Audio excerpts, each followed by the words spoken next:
सुप्रभात विद्यार्थियों आप सबका स्वागत है आपके अपने YouTube channel Hindi classes NCERT and RBSC for मेधावी कौशिक पर।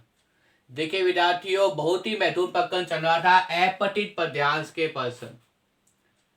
विद्यार्थियों, आपको ये भली भांति पता है विद्यार्थियों की पेपर के अंदर अपठित पद्यांश आएगा। उस अपठित पद्यांश में पेपर के अंदर कोई ना कोई कवि की कुछ पंक्तियां आएगी। ये पंक्तियां इस प्रकार की होगी जो आप आसानी से उन पंक्तियों का अर्थ समझ पाएं। उसके बाद में वो 4 या 5% पंक्तियों से संबंधित पूछेगा विद्यार्थियों। तो सबसे पहले तो विद्यार्थियों आपको इस प्रकार से इन पंक्तियों को ढंग से पढ़ना है, उनका अर्थ समझने का प्रयास करना है। उसके बाद एक एक प्रश्न को पढ़ने के बाद को हल करने का प्रयास करें विद्यार्थियों। जैसा कि आपको पता है विद्यार्थियों, मेरा नाम मेधावी कौशिक है और मैं नांगल टाउन का रहने वाला हूँ। ये मेरा कॉन्टैक्ट नंबर है विद्यार्थियों। अगर आप मेरे चैनल पर नए हैं तो चैनल को सब्सक्राइब कर लीजिए, और अगर मेरे द्वारा बनाई वीडियो को पसंद आए तो ज़्यादा ज़्यादा लाइक कीजिए, कमेंट कीजिए, शेयर कीजिए विद्यार्थियों। बार बार वीडियो को देखिए और याद करने का प्रयास कीजिए। देखिए विद्यार्थियों, अपठित पद्यांश के प्रश्न करने से पहले मैं आपको जो है वो कुछ पंक्तियां जो कवि ने लिखी है उन कवि की पंक्तियों के अर्थ को बताना चाहूंगा, जिससे जो है प्रश्न सहन करते समय किसी प्रकार की समस्या न आए। कवि कह रहा है कुछ भी बन बद कायर मत बन। पहली पंक्ति का अर्थ यह है, कवि जो कह रहा है इस पंक्ति के अंदर, कुछ भी बन बस कायर मत बन, ठोकर मार पटक मत माथा, तेई यहाँ को ओकते पानन। कुछ भी बन बद कायर मत बन, ने देकर जीना क्या जीना, कब तक गम के आंसू पीना, मानवता ने तुझको सींचा, बहा युगों का खून पसीना। देखिए विद्यार्थियों, इस पंक्ति के अंदर कवि जो है वो निराशावादी व्यक्तित्व से आशावादी व्यक्तित्व की ओर जाने का प्रयास कर रहा है, समाज को ये बताना चाह रहा है। इसलिए कवि कह रहा है कुछ भी बन बस काया मत कर, मतलब जीवन से निराश मत हो, कुछ भी बन जा। ठोकर मार का मतलब होता है किसी भी चीज को, जो जीवन के अंदर जो समस्याएं हैं, जो भी परिस्थितियां, को ठोकर मारकर इस प्रकार से पटक मत माथा मत हो सी दिमाग वगैरह, ते ही या को ओकते पानन का मतलब होता है पत्थर, मुसीबतें। रा का मतलब रास्ते, ते ही रास्ते को ओकते हैं पानन का मतलब पत्थर जो है, रुकावटें जो है, बाधाएं जो है, मुसीबतें जो है, वो ते रास्ते को ओकते हैं। कुछ भी बन बस काया मत बन, कवि ये बार बार कह रहा है कुछ भी बन बस काया मत बन। ने देकर जीना तो क्या जीना, ने देकर मतलब इस प्रकार से, एक प्रकार से देना और देना। अगर यही जनता आएगा तो इसे जीवन क्या है, मतलब समाज की बढ़ाई के लिए अगर आप कोई काम नहीं करते, समाज के विकास के लिए अगर आप कोई काम नहीं करते, तो आपका जीवन क्या है। इसने कवि क्या कह रहा है, ने देकर जीना क्या जीना। कवि यहाँ पे क्या कह रहा है, ने देकर जीना क्या जीना, कब तक गम के आंसू पीना। गम का मतलब यहाँ पे क्या है विद्यार्थियों, दुख। कब तक गम के आंसू पीना, मानवता ने तुझको सिंचा, तुझे जो है मानव के ऊपर जन्म मिला है, तुझको सिंचा मतलब सिंचन हुआ है। बहा युगों तक खून पसीना, जो है वो काफी युगों तक, युग का मतलब काफी समय तक एक खून पसीना बहा गया है, मेहनत की गई है इंसानों के द्वारा, तो इसलिए तुम भी जो है इसे सीख कर। तो इस प्रकार से देखिए विद्यार्थियों, कवि की जो पंक्तियां है अपठित पद्यांश के अंदर वो ये है, कुछ भी बन बस कायर मत बन, ठोकर मार पटक मत माथा का मतलब सिर वगैरह, कुछ भी बन जाए मतलब जीवन से निराश मत हो, ठोकर मार पटक कर माथा को जो है पटक कर मत बैठ, आगे काम कर। कुछ भी आशावादी व्यक्तित्व ने किया। तेई रहा का मतलब वास्ता, तेई रहा ओकते पानन का मतलब होता है पत्थर, रुकावटें, मुसीबत, बाधाएं। कुछ ही बन बस काया मत बन, ने देकर जीना क्या जीना। इस प्रकार से जीना जो है वो, क्योंकि पता है आपको कि संसार में आना और जाना जो है वो सबसे निश्चित है। संसार में आना भी निश्चित है और जाना भी निश्चित है।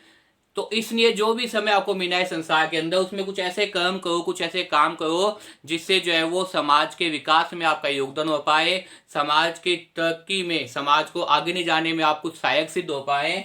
कब तक गम के आंसू बीना, तुम कब तक गम का मतलब दुख, पिया निराशा के आंसू पीना। मानवता ने तुझको सिंचा, तुझे जो है मानवता ने सिंचा है। बहा युगों तक खून पसीना, बहुत समय तक जो है तेरा खून पसीना बहा है। उसके बाद क्या हुआ विद्यार्थियों, आपके अंदर जो है इस प्रकार का भाव संचन हुआ है। इसलिए जो है वो कभी भी तुम निराश मत हो जीवन से, तो कवि ये कह रहा है।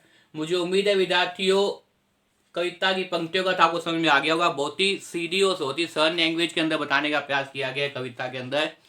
अब देखिए विद्यार्थियों, इसके बाद में वो कुछ प्रश्न आपसे पूछता है। जैसे पहला प्रश्न क्या है, कवि क्या करने की प्रेरणा दे रहा है। ये प्रश्न आ गया, कवि क्या करने की प्रेरणा दे रहा है। देखिए आपके सामने क्या वो दे रहा है, चार प्रकार के जो वस्तुनिष्ठ प्रश्न है, जो चार ऑप्शन क्या दे रहा है।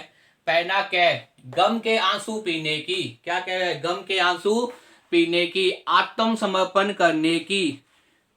कवि क्या करने की प्रेरणा दे रहा है, गम के आंसू पीने की, आत्मसमर्पण करने की, रुकावटों को ठोकर मारने की, कुछ भी नए बनने की।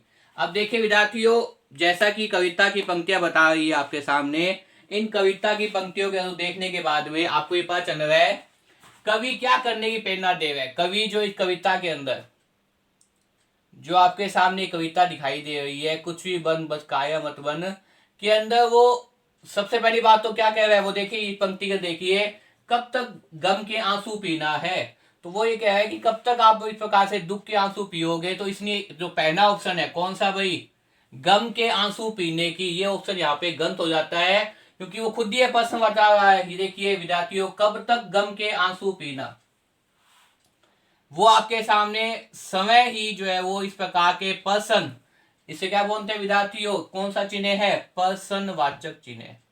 तो इसलिए वो पूछ रहा है कि कब तक जो है वो इस प्रकार से दुखी होगे। तो इसलिए पहला ऑप्शन है गम के आंसू पीने का, ये अपने आप में क्या है, गलत है।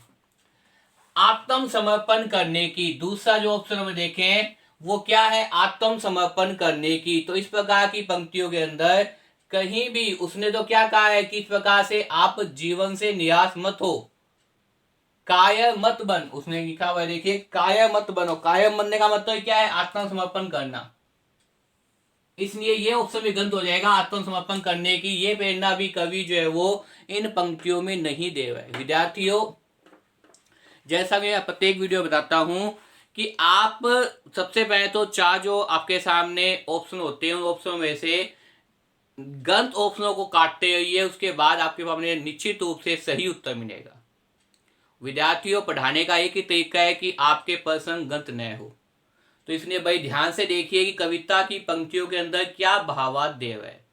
ये जो अपठित पद्यांश या अपठित गद्यांश होते हैं विद्यार्थियों, इन अपठित गद्यांश और पद्यांश में जो प्रश्न पूछे जाते हैं वो इसी पैराग्राफ से संबंधित होता है या कवि की कविताओं से संबंधित होता है। तो कवि की कविता को भाई ध्यान से और भाई आराम से पढ़ना है। पेपर के अंदर इतनी कठिन कविता कभी भी नहीं आएगी, ऐसी कविता आएगी जिसका अर्थ आप समझ सकते हैं आसानी से। दो बार पढ़ लीजिए, उसके बाद आपको कविता का अर्थ आ जाएगा, क्योंकि बहुत ही सरल और बहुत ही स्पष्ट शब्दों के अंदर कवि ने अपनी कविता प्रस्तुत की आपके सामने। तो इसीलिए देखिए विद्यार्थियों, अगर आप गलत ऑप्शन जो देंगे तो आत्मसमर्पण की ये भी जो है वो गलत हो जाएगा। उसके बाद देखिए कुछ भी नए बनने की, ये चीज अपने आप में गलत है, क्योंकि वो ये कह रहा है यहाँ पे पंक्ति के अंदर, तेरी आ में रोकते पानन, कुछ भी बन। देखिए वो यहाँ पे कह रहा है आपके सामने, अगर आप ध्यान से देखें तो ये देखिए वो क्या कह रहा है, कुछ भी बन। पहली पंक्ति के अंदर देखिए, कुछ भी बन, कुछ भी बन। तो इस प्रकार से वो हमेशा में प्रेरित कर रहा है कि कुछ भी बन जाओ, जीवन के प्रति आशावादी रहते हुए कुछ भी बनो। तो ये जो ऑप्शन है कुछ भी नए बनने की, ये अपने आप में क्या हो गया विद्यार्थियों, गलत हो गया, क्योंकि कविता ये कह रही है आपसे कि कुछ भी बन, लेकिन कुछ भी बन, किसी भी प्रकार से अपना समाज के प्रति अपने विकास में अपना योगदान दे, कैसे भी आगे बढ़, लेकिन कुछ भी काम कर, कुछ भी बन। तो इसलिए कुछ भी नए बनने का ये जो आपके सामने ऑप्शन है ये अपने आप में गलत हो गया।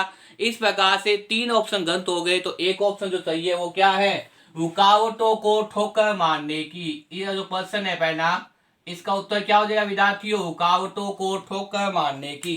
कवि जो है वो क्या करने की प्रेरणा दे रहे हैं, अगर पूछा जाए इन पंक्तियों के अंदर, तो कवि क्या करने की प्रेरणा दे रहा है विद्यार्थियों, रुकावटों को ठोकर मारने की प्रेरणा दे रहा है। देखिए विद्यार्थियों, पहला प्रश्न ये था, कवि क्या करने की प्रेरणा दे रहा है, गम के आंसू पीने की, आत्मसमर्पण करने की, रुकावटों को ठोकर मारने की, कुछ भी नए बनने की। ये तीन आपसे चार ऑप्शन आए थे। तो इस प्रकार से कवि गम के आंसू पीने की बात नहीं कर रहा है पंक्तियों के अंदर, आत्मसमर्पण की बात भी नहीं कर रहा है, कुछ भी नए बनने की बात तो वो बिल्कुल ही नहीं कर रहा है, क्योंकि आपके सामने लिखा है कुछ भी बन, पहली पंक्ति यही है।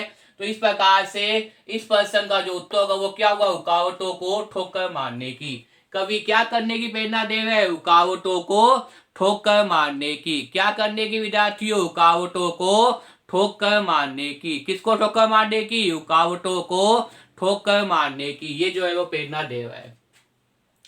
दूसरी पंक्ति देखिए विद्यार्थियों, दूसरा प्रश्न, मुझे उम्मीद है आपको पहला प्रश्न समझ में आ गया होगा। दूसरा देखिए विद्यार्थियों, इन पंक्तियों में काय का अर्थ है। जो पंक्ति आई है जैसे बस काया मत बन, बस काया मत बन, इन पंक्तियों में काय का अर्थ है, ये पूछ रहे आपके सामने। और चार जो ऑप्शन वो दे रहा है, सहज, समझौतावादी, चाणक और दुष्ट। क्या दे रहा है विद्यार्थियों, सहज, समझौतावादी, चाणक और दुष्ट। देखिए विद्यार्थियों, इन पंक्तियों में काया शब्द का अर्थ है, सहज तो है ही नहीं, कहीं भी ये नहीं लिखा हुआ कि वो सहज है। अगर वो सहज होता तो कवि इस प्रकार की पंक्तियों का जिक्र नहीं करता। वो विचलित है। सहज का मतलब होता है एकदम सहनता के साथ रहना, सादगी का रहना, संयम के साथ रहना। ये कहीं भी नहीं दिखाई दे रहा, क्योंकि वो दुखी है तो उसके निराशावादी से आशावादी की ओर लाने का प्रयास कवि इन पंक्तियों में कर रहा है। चाणक, चनाक ये भी नहीं है विद्यार्थियों।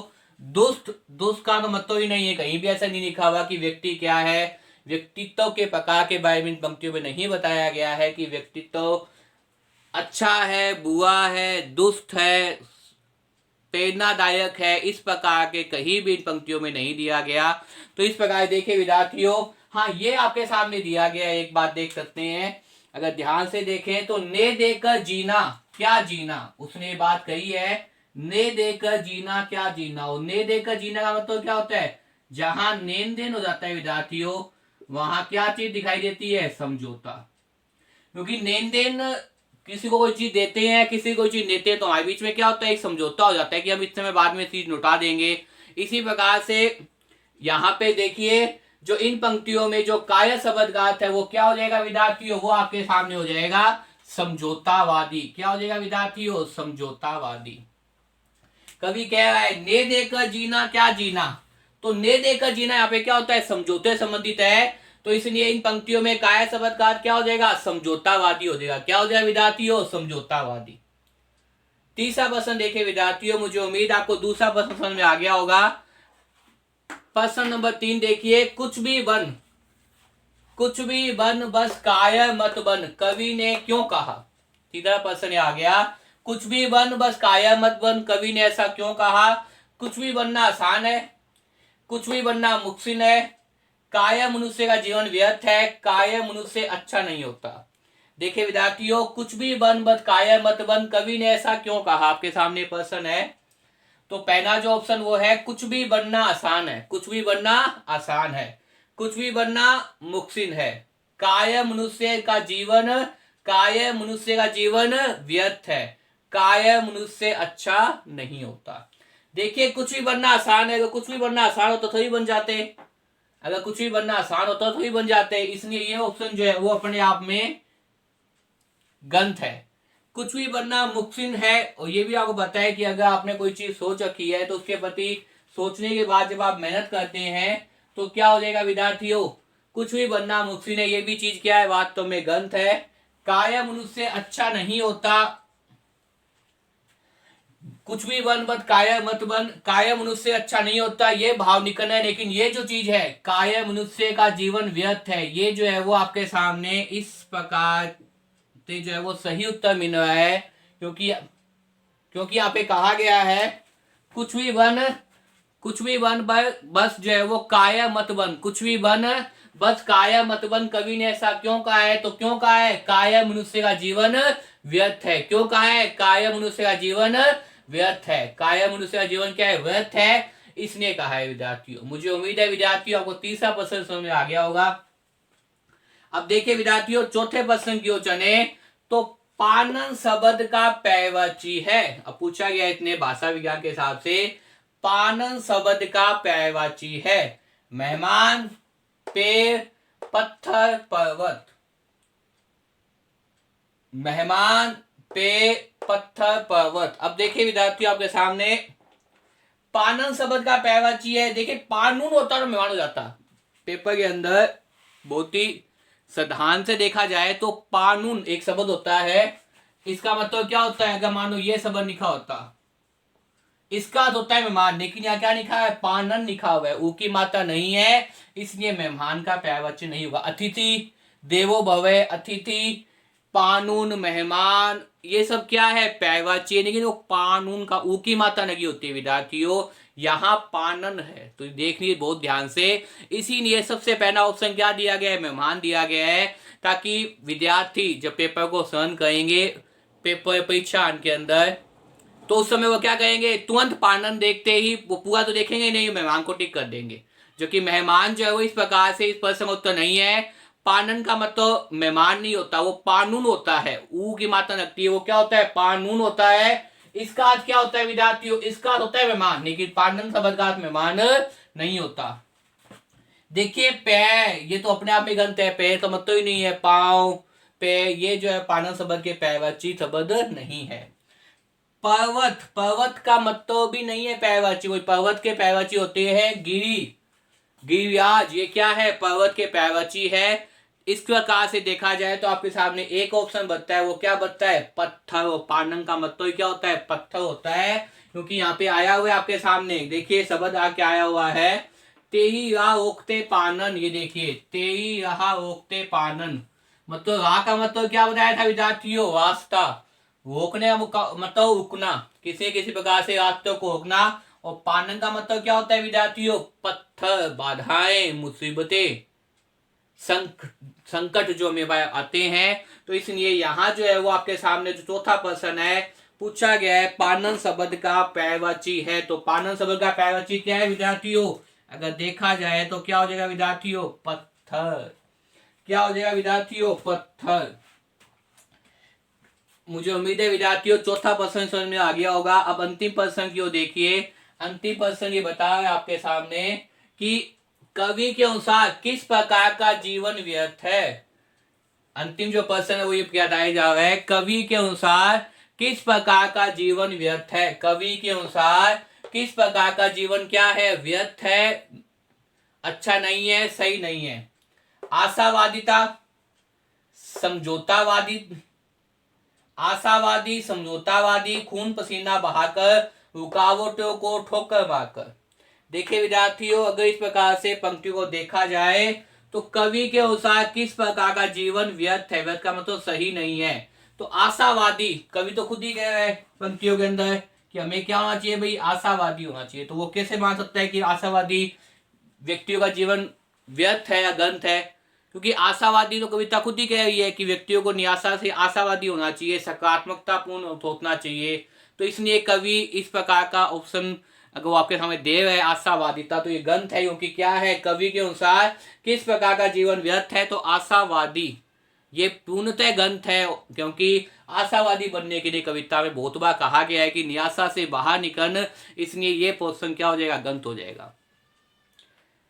खून पसीना बहाकर, खून पसीना बहाना क्या है विद्यार्थियों? मेहनत करना। खून पसीना बहाना मतलब क्या है? मेहनत करना। बहा युगों तक खून पसीना है, मतलब कितने लोगों ने क्या किया है भाई? खूब खून पसीना बहाया है, खूब मेहनत की है। तो इसलिए यहाँ पे खून पसीना बहाकर कवि इसे व्यर्थ नहीं मान सकता। कवि तो खुद कह रहे हैं कि आप क्या करो, खून पसीना बहाने का मतलब क्या होता है? मेहनत करना, कर्म करना, कठोर परिश्रम करना। तो कवि इसे कैसे व्यर्थ मान सकता है विद्यार्थियों? ध्यान से देखा जाए तो इसी प्रकार से रुकावटों को ठोकर मारना। अब ये आपके सामने बताया गया है, रुकावटों को ठोकर मारना। तो कवि तो यहाँ पे खुद ही कह रहे हैं ठोकर मार। देखिए ठोकर मार, पटक मत माथा, ठोकर मार, मतलब रुकावटों को खुद ही ठोकर मार दे। तो ये कैसे व्यर्थ मान सकता है? आपके सामने कवि खुद ही पंक्ति के अंदर कह रहा है ठोकर मार, पटक मत माथा। तो कवि जब समय ही अपनी बात को कह रहा है, तो ये ऑप्शन भी क्या हो जाएगा? गलत हो जाएगा आपके सामने। ये कभी भी व्यर्थ नहीं हो सकता। कवि तो खुद कह रहा है कि रुकावटों को, मुसीबतों को, बाधाओं को, संकटों को क्या कर दे? तू ठोकर मारता है, बार बार हटाता है, अपने रास्ते थे उनको अलग करता है। तो ये व्यर्थ कैसे हो सकता है विद्यार्थियों? अब देखिए समझौतावादी, और यहाँ पे कहा है ने देकर जीना भी क्या जीना, मैंने बताया था ने देकर जीना भी क्या जीना, तो ने देकर जीना। जब हम कोई से कुछ देते हैं, लेते हैं, तो वो क्या होता है, समझौता होता है।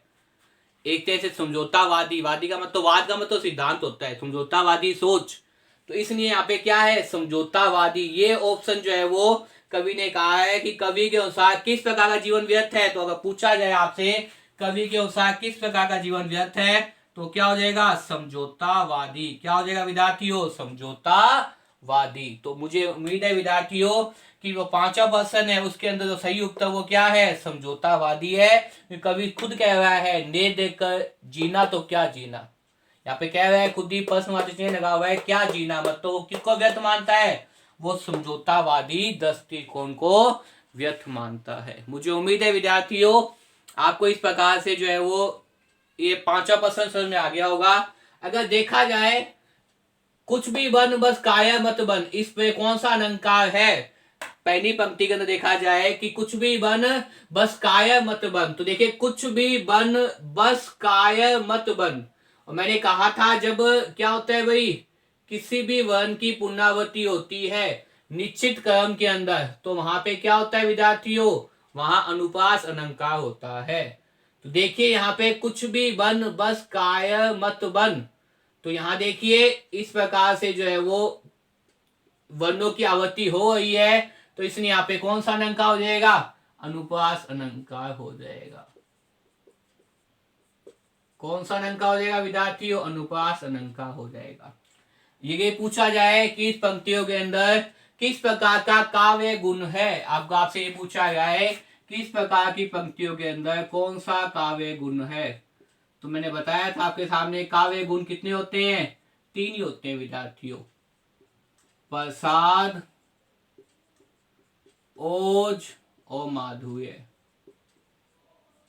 ओज का मतलब होता है वीरता का भाव, ओज का मतलब वीरता का भाव, माधुर्य का मतलब प्रेम और प्रेमिका के संबंधित नायक और नायिका की बात करते हैं, और प्रसाद का मतलब सीधा साधा करना, सरल शब्दों के अंदर कवि का बताना। देखिए विद्यार्थियों कई चीजें आप ध्यान रखिए, मैं बार बार बताता हूँ। काव्य गुण भी 3 होते हैं, कितने होते हैं, ओज, प्रसाद और माधुर्य। काव्य गुण भी 3 होते हैं, ओज, प्रसाद और माधुर्य। अलंकार भी 3 होते हैं, शब्दालंकार, अर्थालंकार, उभयालंकार। सबल शक्ति भी 3 होती है विद्यार्थियों। कौन कौन सी 3 होती है, अभिधा, नचना, व्यंजना। कौन सी होती है, अभिधा, नचना, व्यंजना। इस प्रकार से देखिए विद्यार्थियों, तो यहाँ जो काव्य गुण है पंक्तियों में वो कौन सा हो जाएगा, वो आपके सामने कौन सा हो जाएगा विद्यार्थियों, प्रसाद गुण हो जाएगा। कौन सा हो जाएगा इन पंक्तियों के अंदर, क्योंकि सीधा साधा अर्थ निकल रहा है, इसलिए इन पंक्तियों में गुण कौन सा हो जाएगा, प्रसाद गुण। कौन सा हो जाएगा विद्यार्थियों, प्रसाद गुण। इसके अलावा देखिए विद्यार्थियों, बाहा युगों तक खून पसीना, तो खून पसीना क्या है आपके सामने जो है वो, बाहा युगों तक खून पसीना। यहां भी देखिए विद्यार्थियों, ठोकर मारकर पटक मत माथा, ठोकर मार पटक मत माथा, तो ठोकर मार यहाँ पे देखिए एक तो वह शब्द की पुनरावृत्ति हो हुई है, और दूसरा आपके सामने जो है वो मैं शब्द की पुनरावृत्ति हो हुई है। यहाँ देखिए विद्यार्थियों, तेरी या रोकते पानन, तो ये देखिए विद्यार्थियों यहाँ किसकी पुनरावृत्ति हो हुई है, वह शब्द की पुनरावृत्ति हो हुई है की पुनरावृत्ति हो हुई है, तो कौन सा अलंकार हो जाएगा, अनुप्रास अलंकार।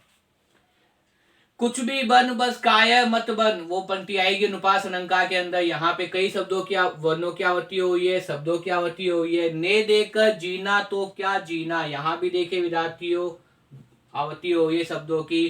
कब तक गम के आंसू पीना, मानवता ने तुझको सिंचा, तो यहाँ देखिए विद्यार्थियों इस प्रकार की पंक्ति के अंदर, कब तक गम के आंसू पीना, कब तक गम के आंसू पीना, मानवता ने तुझको सिंचा, बहा युगों तक खून पसीना। तो इस प्रकार की पंक्तियों में कौन सा अलंकार है विद्यार्थियों, अनुप्रास अलंकार है। मुझे उम्मीद है विद्यार्थियों इस वीडियो को देखने के बाद में आपको अपठित पद्यांश समझ में आ गया होगा, और अपठित पद्यांश में जितने ही प्रश्न बनते हैं वो मैंने आपको बहुत ही विस्तार से बताया है। और मुझे उम्मीद है जितने भी अपठित पद्यांश मैंने कराए हैं इसी प्रकार का अपठित पद्यांश आपको पेपर मिलेगा, और किसी भी स्टूडेंट का एक भी पर्सन अपठित पद्यांश में ग्रंथ नहीं होगा, क्योंकि मेरा उद्देश्य यही है कि जब भी मैं पढ़ाऊं तो विद्यार्थी को साथ साथ समझाऊं, ताकि विद्यार्थी के पर्सन पेपर में ग्रंथ न हो। विद्यार्थियों अगर मेरे द्वारा बनाई वीडियो आपको पसंद आए तो इसे ज्यादा लाइक कीजिए, कमेंट कीजिए, शेयर कीजिए। विद्यार्थियों यदि चैनल पे आप नए हैं तो चैनल को सब्सक्राइब कर लीजिए। खूब मन लगाकर पढ़िए विद्यार्थियों, और वीडियो को लाइक अवश्य कीजिए विद्यार्थियों, शेयर अवश्य कीजिए विद्यार्थियों, चैनल को सब्सक्राइब अवश्य कीजिए। खूब मन लगाकर पढ़िए। धन्यवाद।